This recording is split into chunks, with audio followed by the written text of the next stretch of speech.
Ayan, magandang hapon guys. Welcome back to Teacher Dex TV. And then this time, this at the moment, ilalagyan natin ng tubig ang ating mga drinker ng ating mga nukan, ano. So meron tayong dalawang bottle ng soft drinks 1.5. And then nilagyan lang natin ng tubig. Tubig na lang, wala na tayong hinahalong iba. And then lalagyan natin yung drinker. Yan, nabili lang natin yan online. Ayan, so nilalagay lang yun dun sa kanyang pinakalagayan ng takip. As easy as that.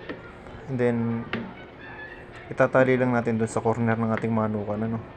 Ayan, sa corner natin nilalagay para sakto, hindi na siya tatagi-tagilid. Ayan, so punta muna tayo sa manukan natin. And then ilalagay natin syempre yung ating painuman sa manok natin, ano.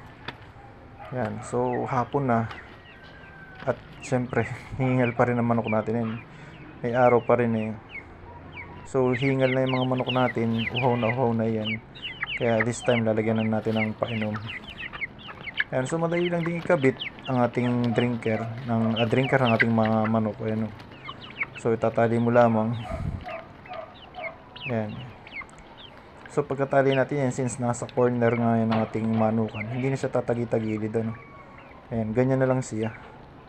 So madaling ayusin, madaling ilagay. Kaya less effort sa paglalagay niyan, ano.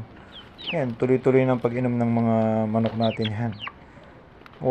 Sila kasi nga ang init ng panahon, ano. So nasa 35 degrees. So napakagandang ikabit nitong ating drinker na nabili online. Yan, so pag meron kang 10 niyan, walang kauhaw-uhaw manok ninyo, ano. So simple lang ilagay kasi nga parang naglalagay ka lang ng takip. And yet napaka-effective na painuman or drinker ng mga manok kasi hindi nila matataihan yan, hindi nila maiputan yung part na yan dahil napakaliit lamang, unlike dun sa malalapad ang takip na pag tinaob mo ay lalabas ang tubig, ano. So yan ang kagandahan ng drinker na nabili natin. So madali lang yung makita online. Type nyo lamang sa online search engine niyo ang drinker, then makikita niyo na yan. Mura lang yan. So parang nasa 10 pesos lang ang isa. Kaya madali kayo makakabili ng ganyan. So wala na kayong ibang gagawin. Pag may nakita kayong bote ng soft drinks, kunin nyo lang. And then itakip, syempre may painuman na kayo para sa inyong mga alagang manok. So hanggang dito na lang muna ang video natin. Till next time, na-share ko lang yan. Paalam muna mga kamanok.